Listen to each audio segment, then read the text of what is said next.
Y, y al darme cuenta que el interrogatorio se empezaba a poner más específico cuando presentaba mis informes, me empecé a dar cuenta que había todo un mundo que se estaba abriendo, ¿no? Que estaba empezando ahí a teorizarse más, y los tribunales estaban haciendo eco de eso y te estaban empezando a pedir cosas más específicas. Entonces, pasé, digamos, por algo que quizás muchos de ustedes, si han sido peritos alguna vez, han pasado, que son los interrogatorios incómodos de las contrapartes o de la parte a la cual no le favorece tu informe, a tener que explicar metodología, a tener que contrastar información, y en el fondo por el mismo sistema empezar a ser exigido a perfeccionarme, a empezar a indagar en temas que yo hasta ese momento desconocía. Entonces, bueno, tuve que abocarme a ello por cursos al principio, y después ya un poquito más, empezó a aparecer más oferta de profesional para poder recibir formación específica. Y lo que me fui dando cuenta, digamos, en todo ese ejercicio profesional, que tal como explicaba un poquito Pamela, el sistema nos pone en una posición de experto. De hecho, perito quiere decir experto.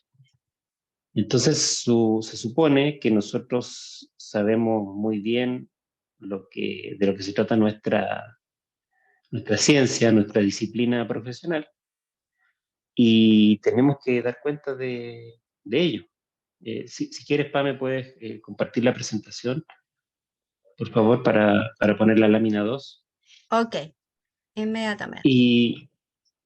Y de eso un poco es lo que se nos va pidiendo, ¿no? O sea, a nosotros se nos pone en una posición de poder en la cual vamos a entregar un informe que, para ser bien realista y sin ningún ánimo de, de darle una mayor importancia a nuestro rol, ni un afán narcisista, como diríamos en el ámbito de la psicología, se nos pone en un lugar bien complejo, bien delicado, porque la verdad es que en algunos juicios la prueba que nosotros vamos a presentar tiene un peso muy fuerte.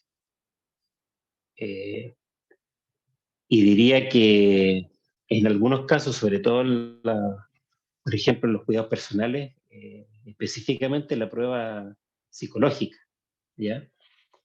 No sé por qué motivo se piensa que la prueba psicológica podría tener algún grado de profundidad mayor que la social, que generalmente las dos que se piden juntas, digamos.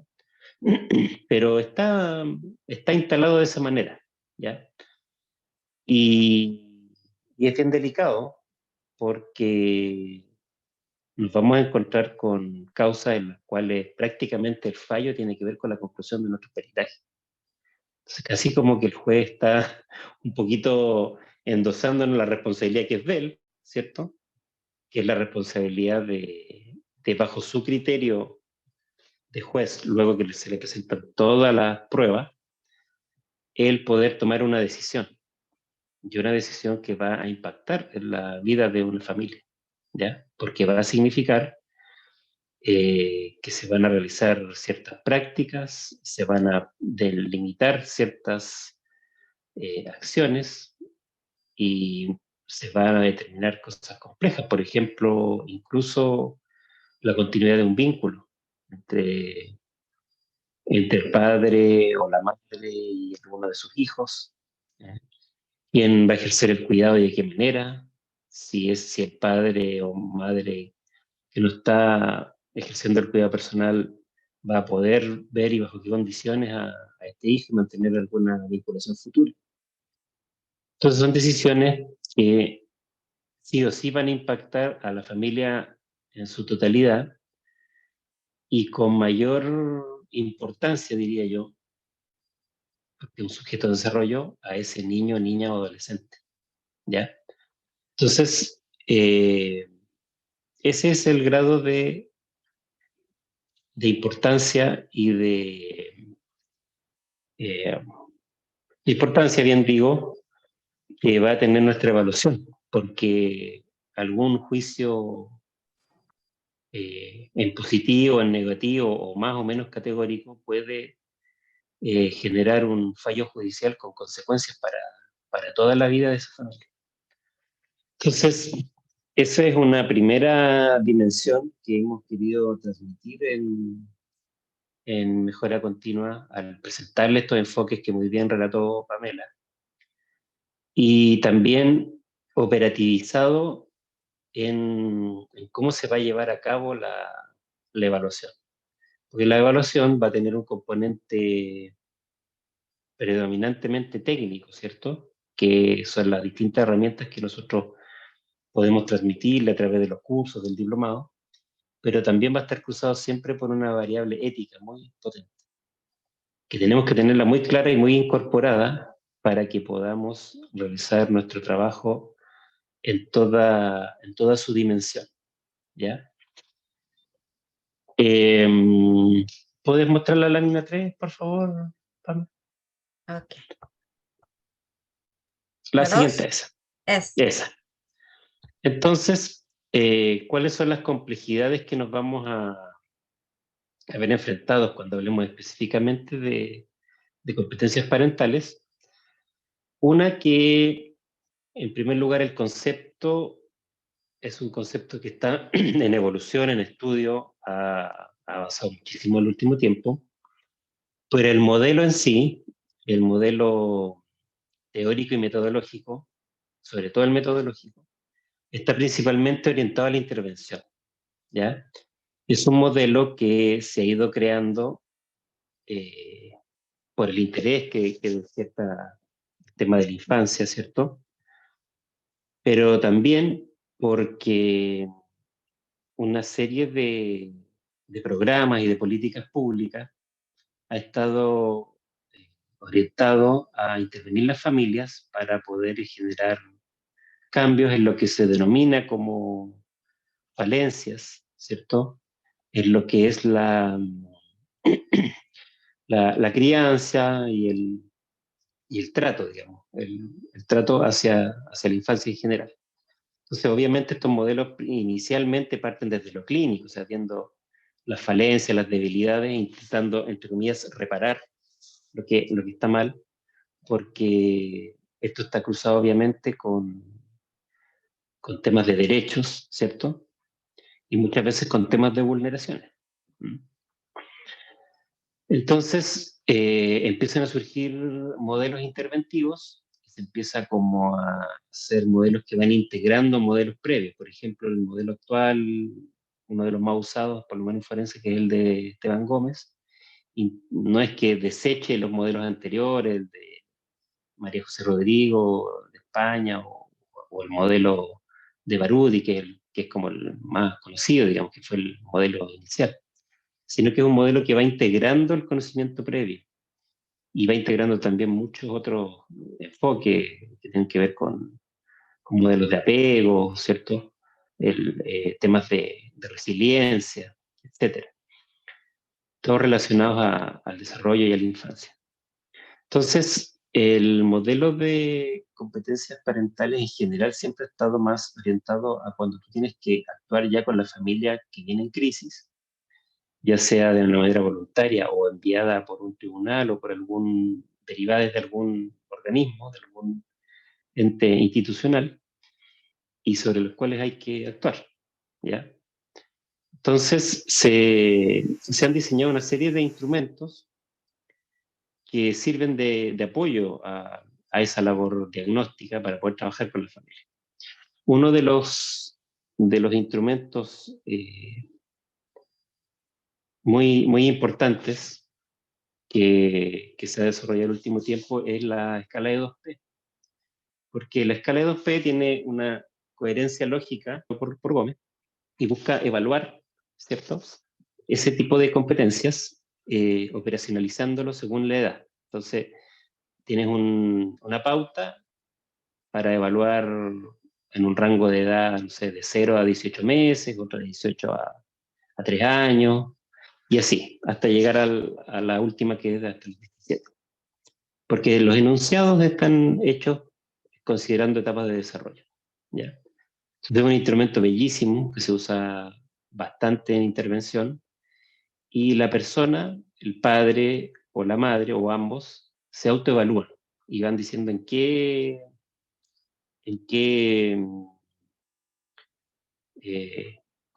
se evalúan respecto de ciertas conductas específicas que ahí aparecen, ¿ya? Hay una escala, ¿cierto? Y tú dices si haces una determinada conducta a veces, siempre, nunca, qué sé yo. Y eso da un puntaje y se analiza. Eh, Apareció una pregunta en el chat, la alcancé a leer muy a la pasada, que pregunta si la después la puede aplicar un trabajador social.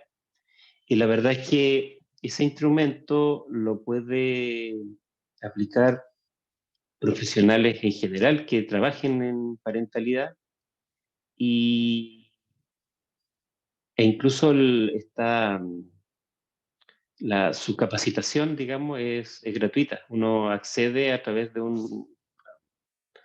una página, ¿cierto? Y está el video y está el manual completo. Entonces el profesional que quiera capacitarse hace esa autoinstrucción, digamos, y perfectamente lo puede aplicar.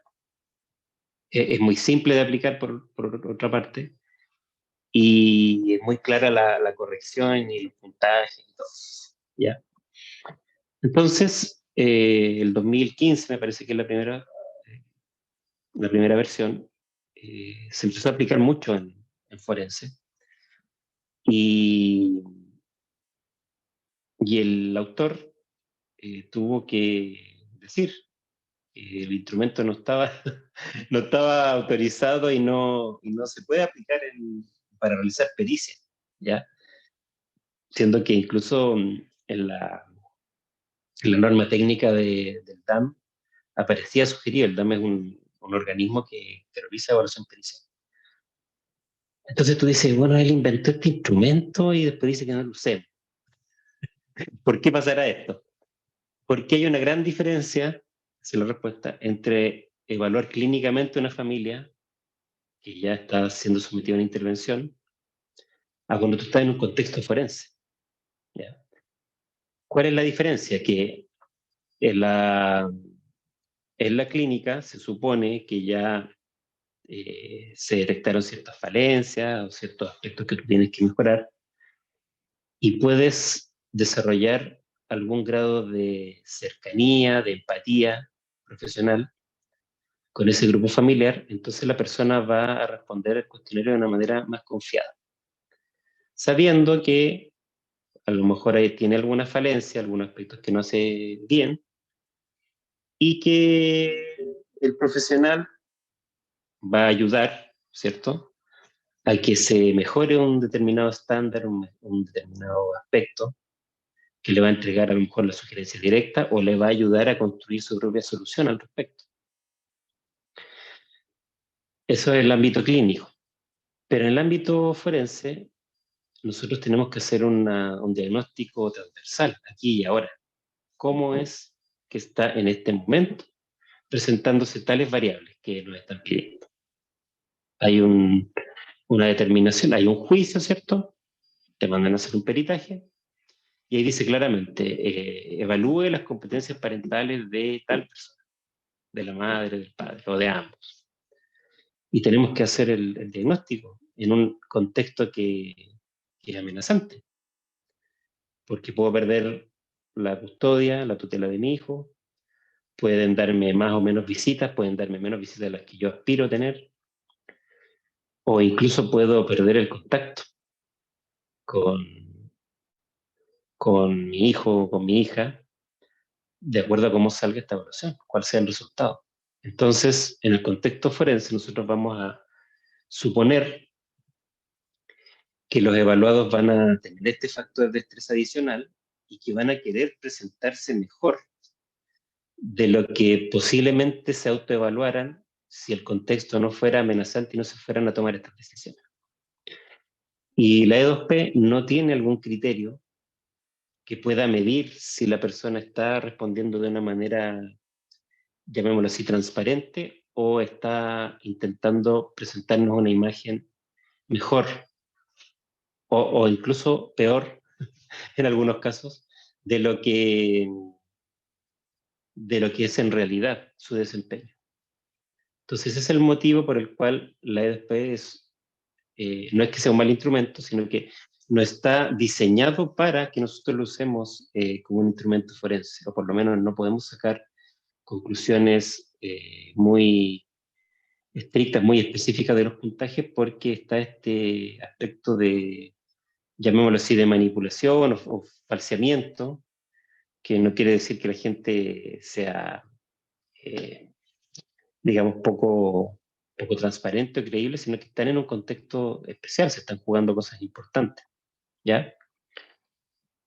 Entonces, la complejidad que tenemos es que nosotros tenemos que, por una parte, compatibilizar la existencia, la investigación de un modelo teórico, que es el de contextos parentales complejo, que tiene múltiples variables a nivel individual, personal, a nivel relacional, diádico, ¿cierto? Y con influencias incluso a niveles de contexto comunitario e institucional. Todas esas variables están en juego cuando...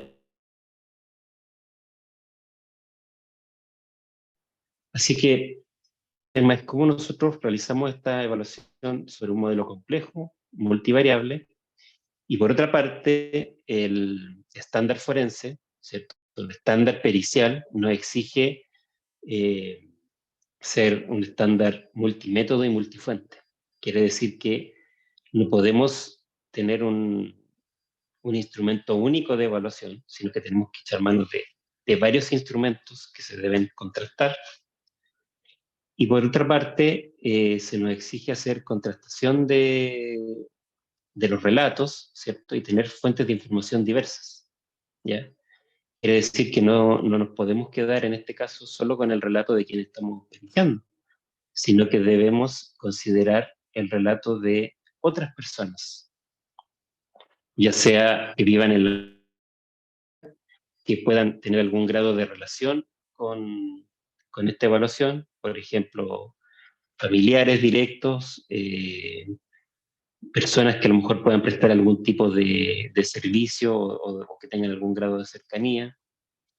Y, por ejemplo, otros tipos de informantes que en el caso de niños, niñas, adolescentes pueden ser generalmente el colegio, la escuela, el más importante, y los dispositivos de salud, o cualquier otro profesional o dispositivo que tenga contacto con la familia.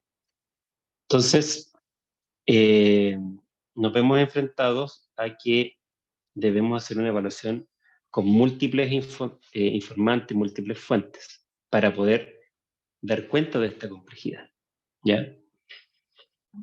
Así que esa es Luis, un poquito la... Sí. Luis, no sé si quieres responder las preguntas al final de tu presentación o ahora que hay una Lorena Díaz que tiene hace rato su manito levantada. Preferiría al final porque había Perfecto, preparado 6 diapositivas súper, y ahora voy a ya, pasarla, ahora pasemos a la 4 y así listo. Entonces, cerramos el tema y ok, al finalizar ahí respondemos respondemos las las dudas. preguntas y pueden irlas también poniendo en el chat para que no se les olvide y ahí vamos a leerlas todas, ¿ya?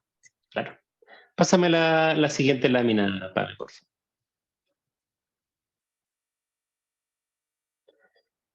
Bien, entonces,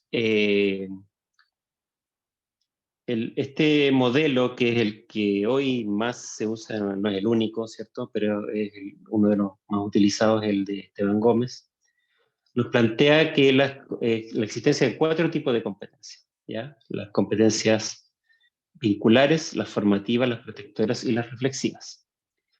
Y cada una de ellas tiene 5 componentes, ¿ya? No les voy a detallar todo, pero, por ejemplo, la formativa, él determina que las 5 competencias serían la organización de la experiencia, el desarrollo de la autonomía progresiva, la mediación del aprendizaje, la disciplina positiva y la socialización.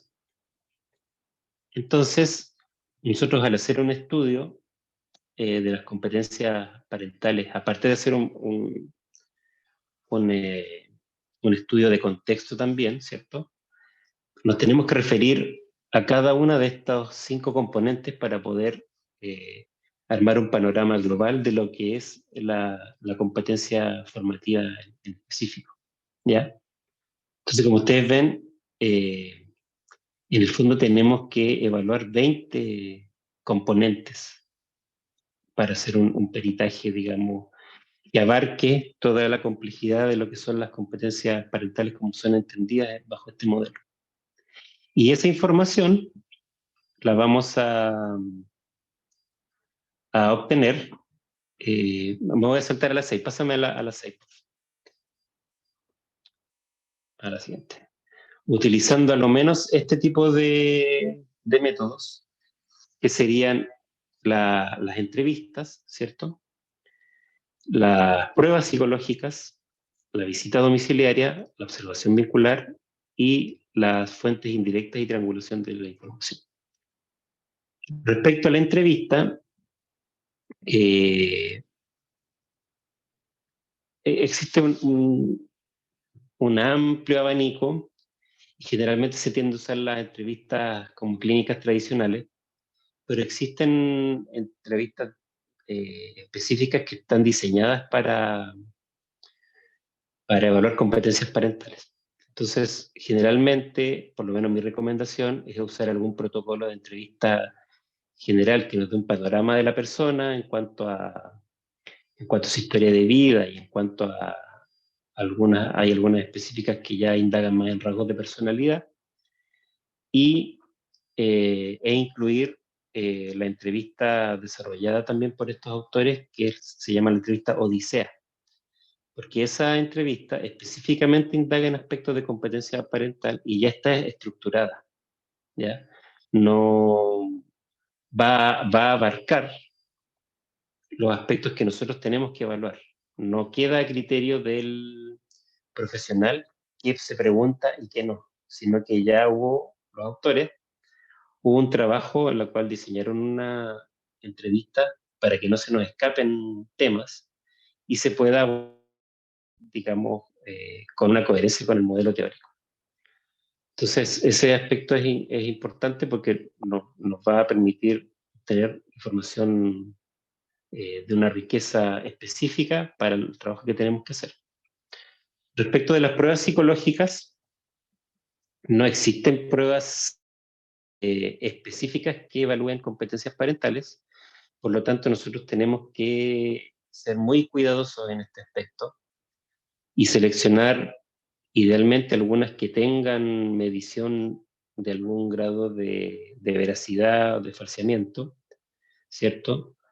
Y hay algunas que no lo tienen, pero son específicas de algunos aspectos, pero debemos integrarlas en nuestro peritaje con cautela, por lo mismo, ¿ya?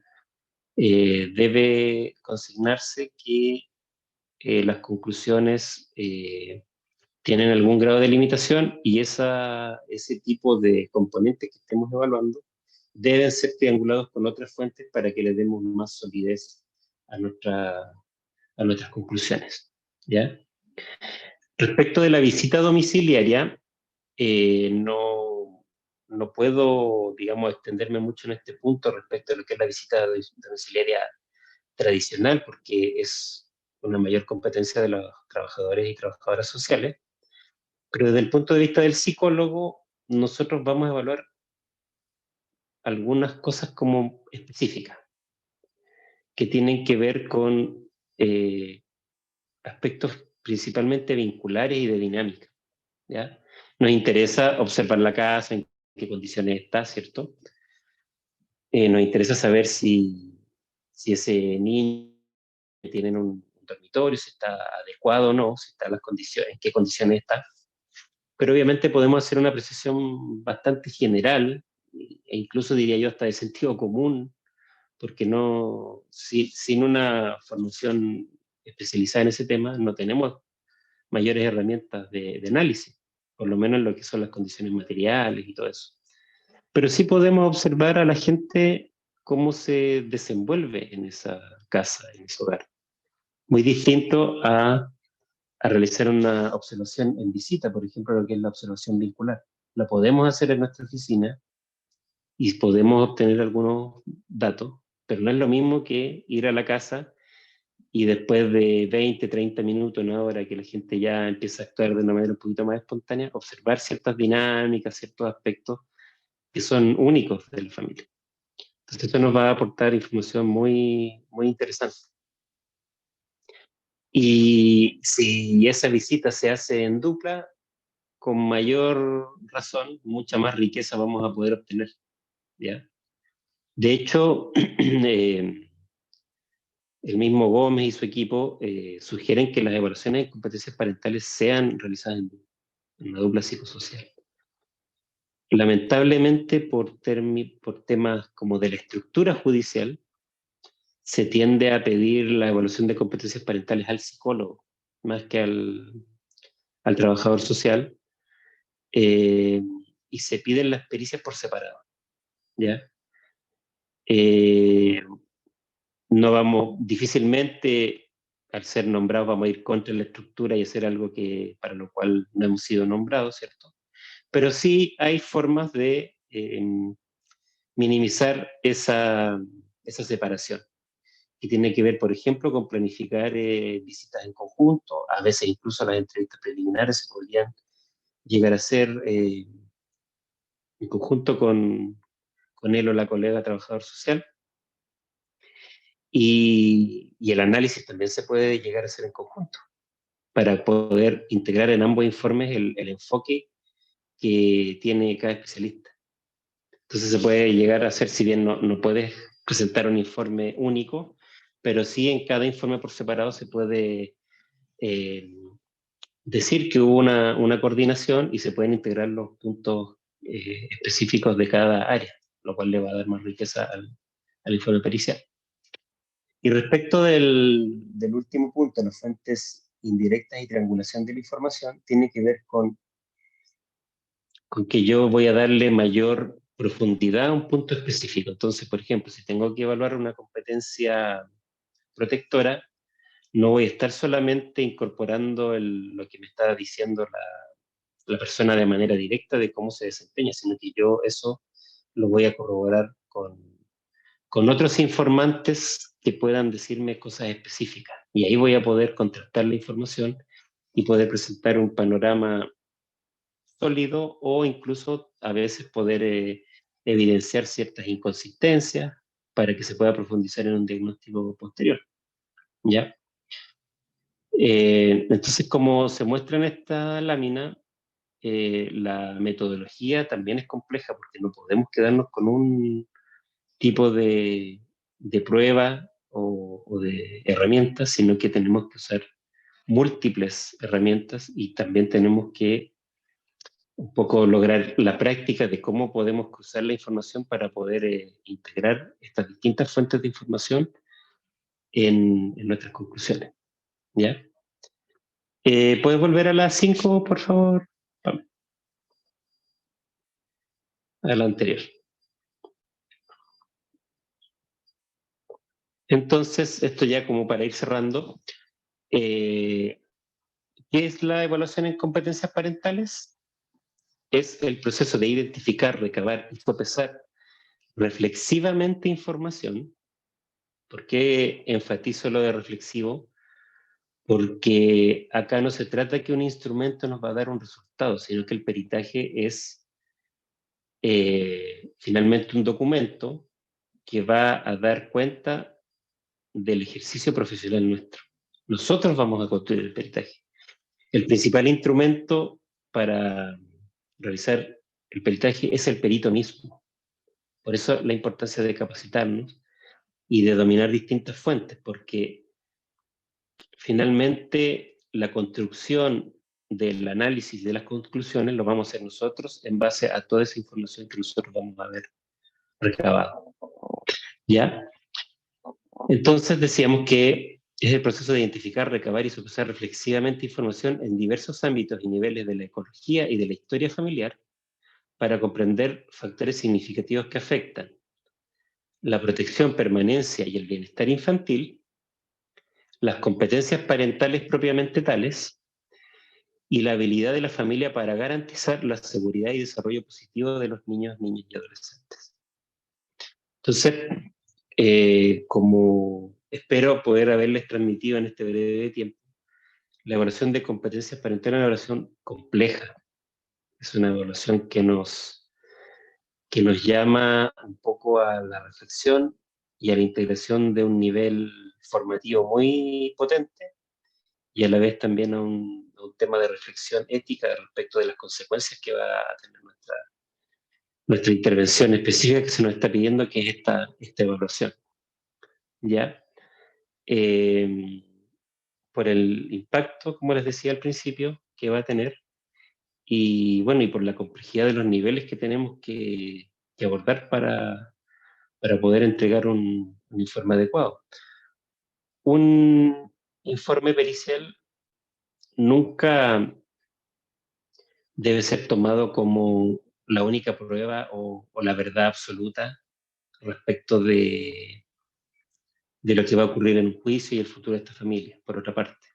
También tenemos que tener en claro la responsabilidad que tenemos, pero por otra parte, la tranquilidad de que las partes están en un conflicto específico y nuestra pericia es una prueba más de varias que se van a presentar y es el juez el que toma la decisión. Nosotros somos auxiliares de la justicia, que venimos a dar un punto de vista que sea considerado experto porque se supone que tenemos mayor conocimiento de una disciplina en particular, pero como estamos en las ciencias sociales, debemos poner en relevancia los aspectos fuertes de nuestro trabajo y aquellos aspectos que muchas veces no vamos a lograr profundizar o investigar.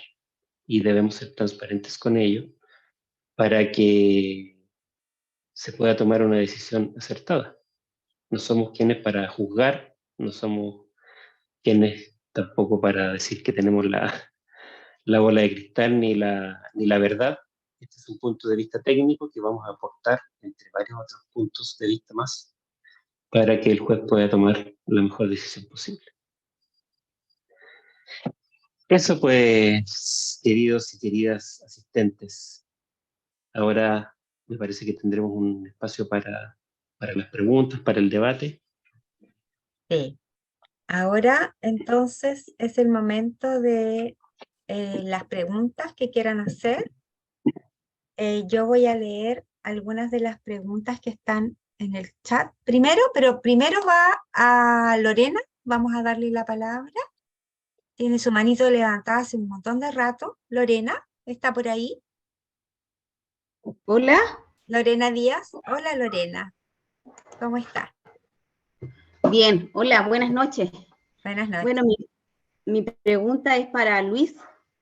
Luis, comentarte que yo soy asistente social y estoy trabajando hace muy poco tiempo en la Corporación de Asistencia Judicial de acá de Tocopilla. Ah, mira. Ya. Mi anterior trabajo estuvo ligado siempre al tema de infancia y cuando llegué ahora a la corporación se me presentaron muchas dudas con respecto a los informes sociales que los mismos abogados de la Corpo lo ponen como prueba en las demandas que presentan. Ya, te entiendo, sí. Entonces, ahí es como el rol que juega el asistente social de hacer, elaborar este informe social que se presentan en distintas demandas, pero, bueno, lo que me causa mayor duda es las causas de cuidado personal. Por lo general, no nos piden a nosotros evalúe las competencias parentales, pero sí dentro del acta de la audiencia preparatoria hay varios hechos a probar, que ahí es donde tiene que apuntar el informe de la asistente social. Y dentro de los cuidados que me ha tocado realizar la elaboración de estos informes, por lo general son cuidados de terceros que están pidiendo cuidados definitivos de niños que fueron pasados por medidas de protección. Estás pidiendo el cuidado definitivo porque antes tuvieron el provisorio. El provisorio, claro, a través de medidas proteccionales. Entonces, por ejemplo, son cuidadores familiares, abuelas, por lo general abuelas, que tienen cuidado de los niños. Sí. Y que ya transcurrido un tiempo, ellas están pidiendo el cuidado definitivo. Entonces ahí la solicitud que hace el tribunal frente a los hechos a aprobar nunca pide, o no me ha tocado que pida, evalúe las competencias, sino que, por ejemplo, cuáles son las ventajas y desventajas respecto de que la demandante continúe con los cuidados de sus nietos o de los niños. Otra de las cosas es cuál es la actitud que tiene la demandante en este caso frente a los cuidados de los niños. Entonces son como igual Está hablando de competencias sin decirlo. Exactamente. Entonces al final la corporación no tiene como una batería de ciertos instrumentos que tú tienes que aplicar para poder evaluar las competencias. Y aparte que igual trabajar para este tipo de instituciones igual es como demandante en cuanto al tema de los informes. Entonces, sí, no es como mucho. Que necesitas, claro, no tienes como un cierto periodo de tiempo de hacer un diagnóstico tan amplio que te permita llegar a una conclusión, sino que igual tienes que ser como utilizar bien los tiempos para alcanzar a hacer varios informes. Entonces, claro. Ahí yo levanté la mano cuando tú estabas hablando de la E2P, porque yo leí y ese no era un instrumento que a mí me servía para aplicarlo en este tipo de informes.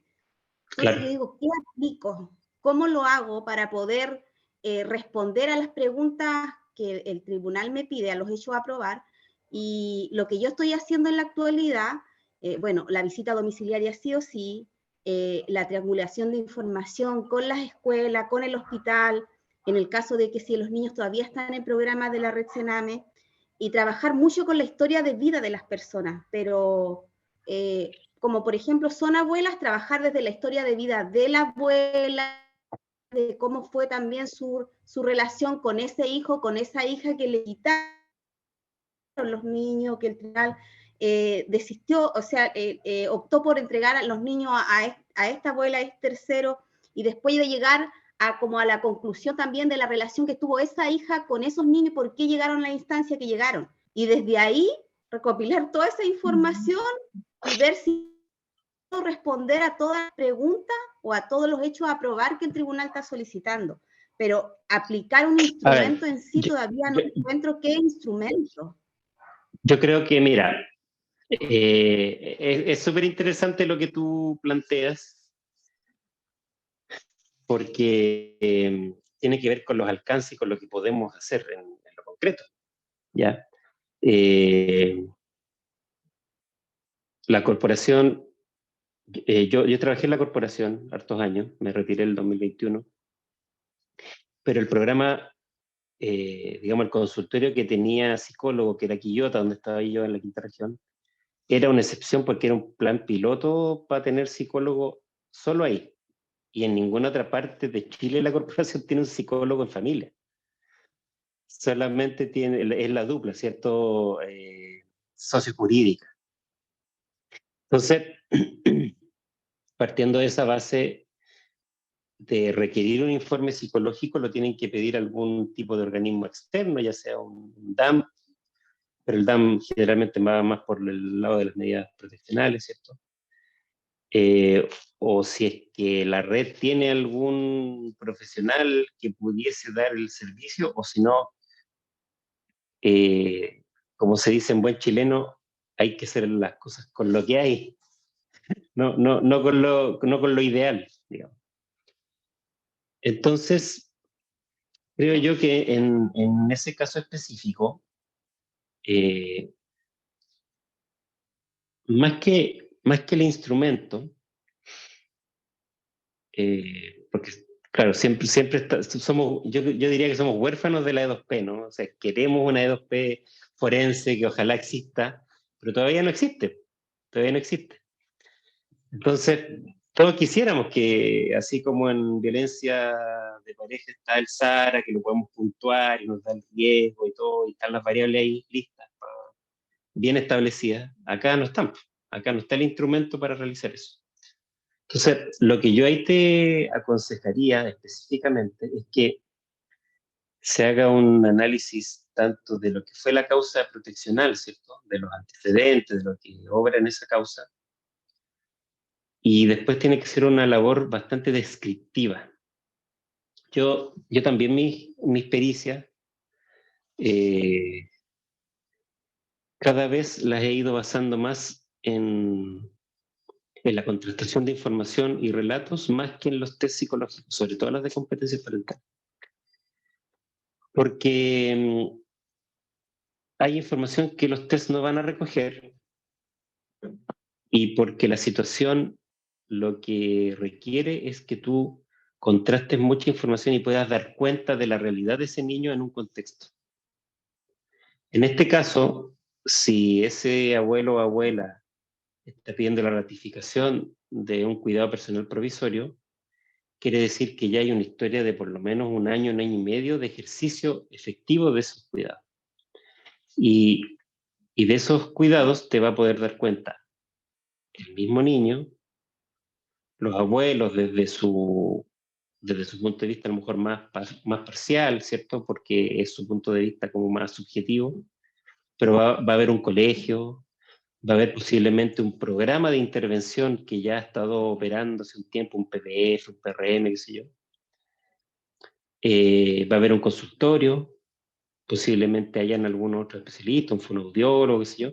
Entonces, toda esa gama de fuentes de información te va a poder dar cuenta, vas a poder tú entregarle al panorama al tribunal de un poquito de cómo está ejerciendo en lo práctico las competencias. De hecho, esa es la definición de competencia parental, es el ejercicio práctico de los cuidados. Entonces, siempre tenemos un poquito esta mentalidad del test, ¿no? Esto como de que hay algo como una habilidad innata que está o no está en la cabeza de la gente, que puede o no puede hacerlo, y la verdad que las competencias se hacen en el ejercicio. Puede haber algo de innato, ¿cierto? Que tenga que ver con la batería hormonal que tenemos, que nos genera apego con nuestros cachorros, con nuestras crías humanas, ¿cierto? Pero todo el resto de aprendido tiene que ver con nuestra historia parental, cómo fuimos criados nosotros como hijos. Y, y de ahí todo el resto que viene en lo que yo he aprendido, lo que yo he incorporado como formas de crianza, valores, perspectivas, puntos de vista, etc. Entonces, tú perfectamente podrías, con 3, 4, 5 entrevistas a distintos actores, no tienen por qué ser entrevistas tan largas, ¿cierto?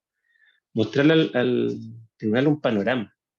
Mire, este niño se siente querido o no querido por estos abuelos, hay demostraciones afectivas o no, el niño tiene normas y límites, tiene algunos problemas de salud, no los tiene. Durante este año ha disminuido la exposición a estrés, ¿cierto? Porque se supone que se generó esta medida por alguna condición de vulnerabilidad. Si esas condiciones han cambiado o no, si esta abuela está consciente de su rol, cómo lo ejerce, cómo ella se autoevalúa. Entonces, podrías entregarle un panorama, formarte un poquito en el modelo, ¿cierto? Interiorizarte más y dar cuenta a través de entrevistas y observaciones de dar cuenta de este panorama proteccional que este niño está viviendo en este momento, en ese entorno. Y eso puede ser información muy útil, muy, muy útil. Porque va a ser información práctica, tú a lo mejor vas a poder decir frases que dices, no, a la abuelita, ¿cómo le dicen a mi Lelita? Yo la quiero mucho porque ella, no sé, me da tales cosas, me cuida de esta manera, qué sé yo. Esas frases no te las va a decir un niño que está sufriendo algún tipo de violencia o que el contacto es frío, ¿entiendes? Entonces puedes ir rescatando desde las mismas dichos de las personas ciertas frases que dejen muy en claro cómo se está ese ejercicio parental. Entonces, podría ser una labor muy, muy bonita, descriptiva, con hechos específicos. En lo pericial importan más los hechos que las declaraciones, que las palabras que las personas puedan decir. Son importantes las palabras, pero más importantes son los hechos. Entonces, eso tú puedes nutrirte bastante y estamparlo en un informe. Eso. Bien. Gracias, Luis. Gracias. Gracias, Lorena. ¿Ninoska? Hola, buenas tardes. Me presento, mi nombre es Ninoska Ibáñez, psicóloga de profesión. perito jurídico forense también, y un poquitito con respecto a, yo no he estado mucho dentro de lo que es el área familiar o dentro de las competencias parentales, sin embargo, estoy más asociada a otro estilo de caso, pero de a poquito me he estado ingresando dentro de esta área, cada vez más maravillosa. Y quería preguntar un poquitito, dentro de todo el trabajo que llevas, ¿qué pruebas psicológicas recomiendas para poder desarrollar, verdad? Además de la visita, además de todo lo que nos hacía mención de la entrevista, de todo lo que tenemos que hacer en general, ¿cuáles serían como las pruebas psicológicas que tú podrías recomendar para justamente hacer esta evaluación de las competencias parentales? Mira, una variable que es importante tiene que ver con evaluar algunos rasgos de personalidad, los más importantes. Entonces ahí dos pruebas que son como bastante buenas son el PAI y el MBPI-2. ¿Ya? ¿Por qué? Porque tienen indicadores de falseamiento, ambas, y porque nos entregan un panorama rápido, por ejemplo, de la existencia de alguna problemática grave. El PAI yo no lo domino mucho, pero el MPI-2 trabajo bastante con él. Nos puede indicar, por ejemplo, la existencia de alguna puntuación bruta en el ámbito de la psicopatía, por ejemplo. Entonces, si te puntúa ahí alto, churra, hay que entrar más fino en rasgos de personalidad, estructura, ¿cierto? O si aparece indicadores de inmadurez muy fuerte, emocional, o una escala clínica, por ejemplo, la escala de depresión, ¿cierto? Que son aspectos que pueden estar interfiriendo el ejercicio de las competencias, ¿ya? Entonces nunca voy a poder interpretar una escala, un instrumento de personalidad como las competencias mismas, porque no lo son, pero sí son variables de salud mental o de personalidad que pudiesen interferir, ¿ya? Está descartado ya que alguna psicopatología de la psicopatología mayor, digamos, necesariamente tenga una relación directa con un mal ejercicio parental. O sea, una persona que haya padecido esquizofrenia o alguna bipolaridad, por ejemplo, la clásica, la tipo 1, que son las más severas, estando en un nivel de compensación, con seguimiento psiquiátrico, psicológico, no está demostrado que tengan un peor desempeño parental que una persona que no padezca esos trastornos. Pero sí, en la línea más antisocial o del trastorno de algunos trastornos de personalidad. Entonces, cuando hay sospecha de trastorno de personalidad, también hay que tener como más ojo, ¿ya? No quiere decir que a priori tengan un mal desempeño, pero sí, como de por sí el trastorno interfiere en variables como la empatía, por ejemplo, la sensibilidad hacia los demás, es probable que esté interferido la calidad efectiva, ese tipo de variables que son más sensibles. Entonces, por una parte están los instrumentos de personalidad. Y por otro lado, ya específico en competencias, hay algunos instrumentos que son, por ejemplo, el PMF, que tiene que ver con maltrato, está el PCI, que tiene que ver con estrés parental, que tampoco van a evaluar las competencias en su globalidad, pero nos van a aportar dentro de estas categorías, ¿ya? Por ejemplo, si la persona es capaz de determinar un nivel de estrés alto, podemos incorporarlo eso dentro de las competencias reflexivas, que es donde está el tema del autocuidado parental, la reflexión, la metaparentalidad. ¿Me entiendes? Un test como el de maltrato, de potencial maltrato, puede ir incorporado en el componente de las competencias protectoras, ¿cierto? Porque puede que esté mayormente expuesto a no, digamos, a exponer al niño a situaciones por ejemplo, de límites como más rígidos o de ejercer un maltrato directo, lo cual estaría llevando a situaciones de vivenciar situaciones de estrés tóxico, ¿ya? Entonces podemos insertar algunas de estas pruebas específicas dentro del estudio de las competencias, pero nunca una competencia la vamos a evaluar solamente por un puntaje determinado de un test. Y yo te diría que incluso metodológicamente podría ser correcto evaluar, hacer un informe de competencias parentales sin ocupar test psicológicos. Pero lamentablemente de seguro que lo vas a tener que fundamentar muchísimo porque está muy anclado en la mentalidad judicial que test es sinónimo de objetividad y como de seriedad metodológica, digamos así. ¿Me entiendes?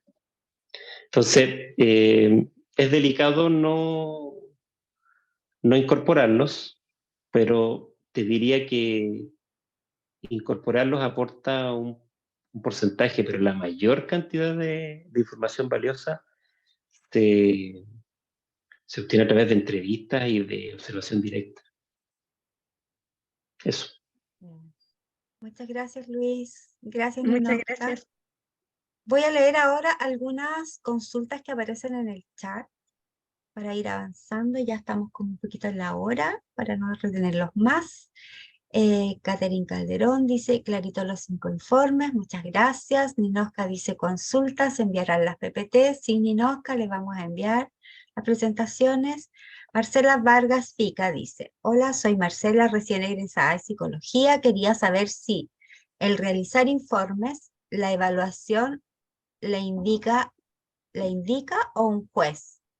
Si el realizar informes, la evaluación le indica o un juez, o el abogado, o uno según la causa define qué evaluar. Esto sería como los hechos a probar, ¿no? Así que responde ese primero, Luis, y luego continúa con las demás. Ya. Mira, sería todas. La respuesta sería todas. ¿Por qué? Porque en un aspecto formal te lo va a pedir el abogado de la parte o raras veces en familia el juez va a indicar que frente a la ausencia de un programa, me pasó hace poquito, querían evaluar un niño al médico legal y el médico legal por norma no evalúa niños de tal edad hacia abajo. Entonces el tribunal dijo, las partes van a tener que pagar un informe privado, mitad y mitad, y les vamos a dar un listado de 3 peritos para que ustedes busquen ahí quién realiza la evaluación. Entonces, en ese caso lo determinó el juez, pero lo más común es que lo determinen las partes, los abogados de cada parte.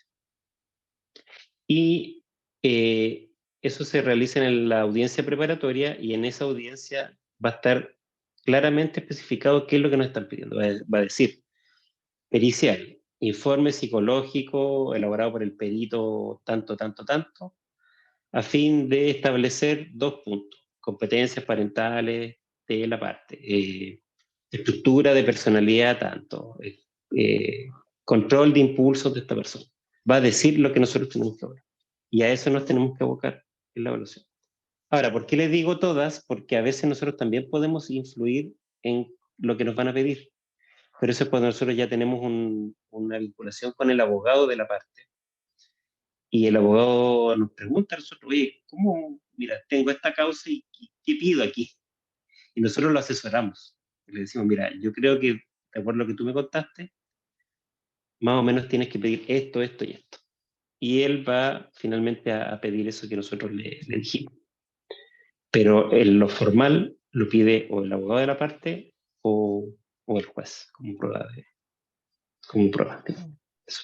Muchas gracias, Luis. Bien, las próximas preguntas son relativas al E2P, que ya las contestaste un poco. El E2P lo puede aplicar una trabajadora social, un trabajador social. Sí, es autoadministrable, sí. ¿Verdad? Generalmente lo ocupamos en los programas de protección, es una exigencia, de hecho. También preguntan si es para todas las edades, Catherine Calderón, o tiene alguna limitación. va por tramos de edad hasta los 18, de los Sí. 0 a los 18. Yesenia dice, ese test me lo aplicaron a mí para tener los cuidados de mi sobrina. Claro, justamente para eso es una de las principales usos que se les da. Estrella pregunta por la página que mencionaste donde se podía capacitar gratuitamente, así que te dejamos esa tarea, Luis. Esa es la Fundación América por la Infancia.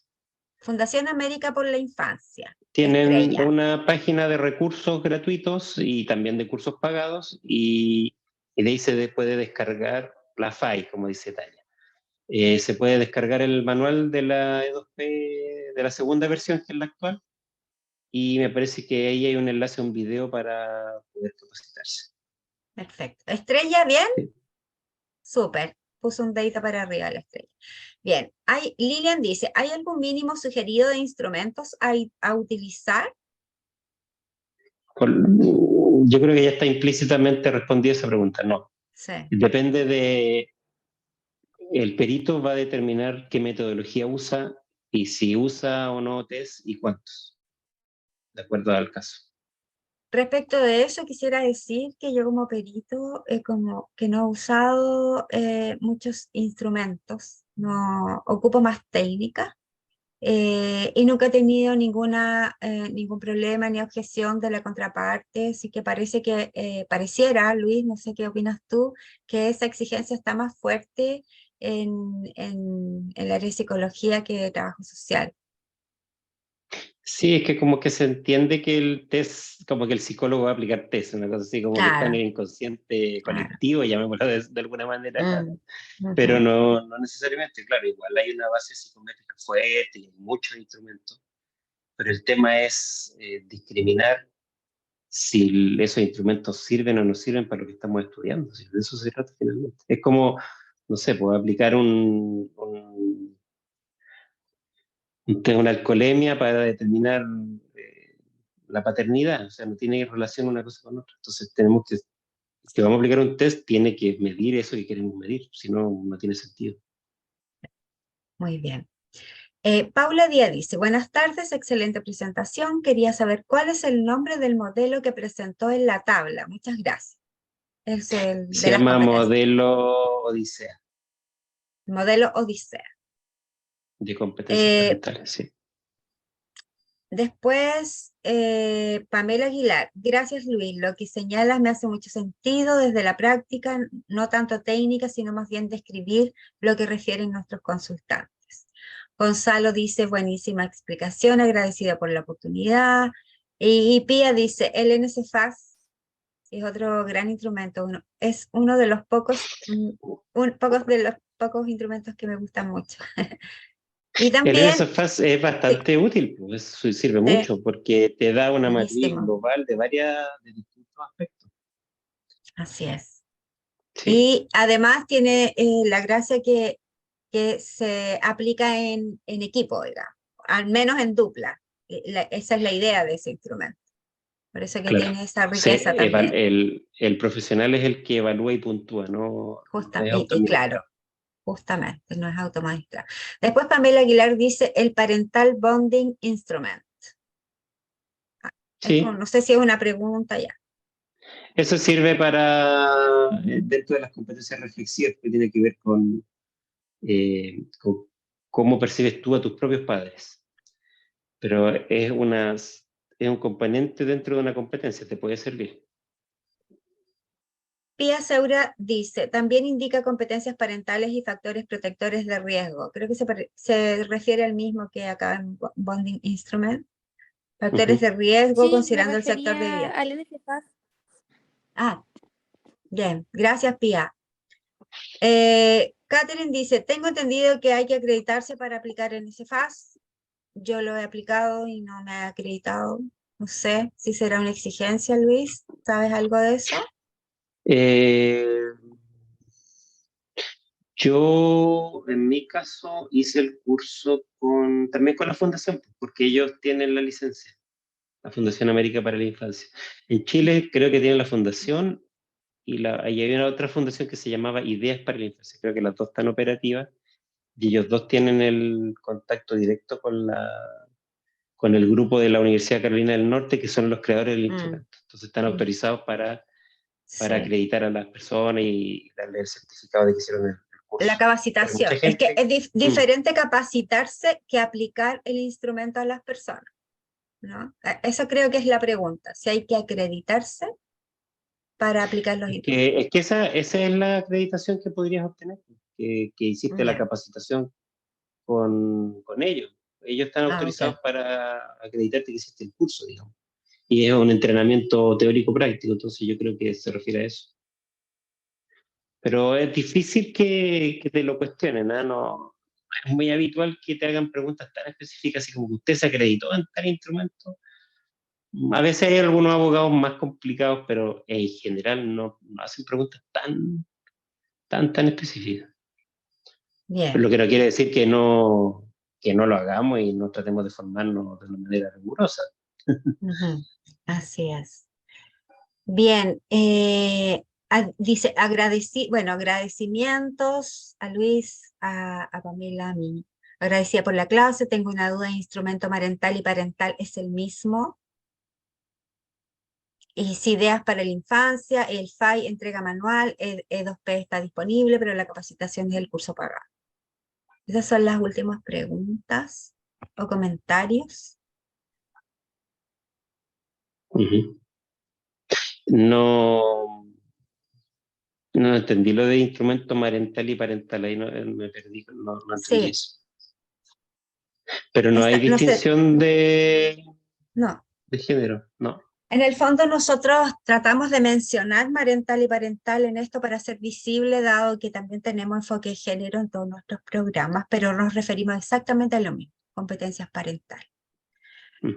Bien, hemos llegado al final, parece, Luis, de esta... Sí. No sé si quieres decir algo más para cerrar. Que me parece muy interesante que hayan tantos colegas intentando formarse. Me parece que es un muy genuino interés, así que los insto a que se sigan perfeccionando, porque esto nunca termina y el ejercicio, por lo menos en cuanto a lo pericial, es muy bonito, de harta responsabilidad, como dije en mi clase, pero que es importante que haya peritajes de mayor calidad y más rigurosos. Entonces es importante que tomemos ese aspecto para poder ofrecer un trabajo profesional de calidad, porque la verdad que es muy importante y muy necesario eso. Yes. Muy bien. Muchas gracias, Luis. Les queríamos invitar a participar en nuestros próximos cursos. Tenemos este mismo curso, Evaluación en Competencias Parentales, que si bien está como orientado a la pericia o al peritaje en familia, también tiene que ver con cómo nosotros nos enfrentamos a evaluar de manera integral a las personas y a las familias con las que trabajamos en los distintos contextos. También vamos a tener el curso de técnicas para realizar informes socioeconómicos en contextos de peritaje también, y de compensación económica, que es nuestro tercer curso de formación, además de otros que estamos también desarrollando en el ámbito de la psicología y también en de trabajo social, donde vamos a desarrollar una línea de cursos orientados al trabajo social independiente. Prontamente vamos a hacer una charla donde les vamos a contar todas las formas de trabajo social independiente que hay y posibilidades de trabajo social independiente con sus distintas prácticas profesionales, y en relación a eso también vamos a tener varios cursos. Luis es parte de nuestro equipo docente en la mayoría de los programas que vamos a trabajar, así que están cordialmente invitados. Ya saben que por estar aquí hoy tienen una beca webinar de un 30% de descuento en nuestros programas, los 3 que mencioné, y vamos a darles un certificado por su participación. Estamos muy agradecidas y agradecidos por que ustedes estén aquí ahora, por el respeto mostrado, por la participación, las preguntas, y esperamos verlos prontamente. Agradecer también a todos nuestros alumnos del diplomado, tan lindos y tan queridos, que están ya terminando. Ellos van a hacer su defensa de peritaje este sábado. Van a presentarse ante una comisión evaluadora como si estuvieran en una audiencia. Así que les damos toda la fuerza, la confianza en ustedes Ánimo, mismos. Han ánimo. hecho eso, un tremendo trabajo. Así que los vamos a ver ahí el sábado como todos unos Tranquilo, no peritos hay con judiciales. harta seguridad. Eso. Así que muy bien. Muchas gracias entonces y hasta la próxima. Bueno, yo olvidé grabar la primera parte, voy a hacer una cápsula, pero la de Luis está intacta, así que también se las vamos a mandar a las personas que participaron y a las que les vamos a dar certificado de participación. Bien, buenas noches y Bien. nos vemos en una próxima oportunidad. Chao, chao. Que estén bien. Chao. Chao, muchas gracias. Gracias. Chao, chao, gracias. Gracias.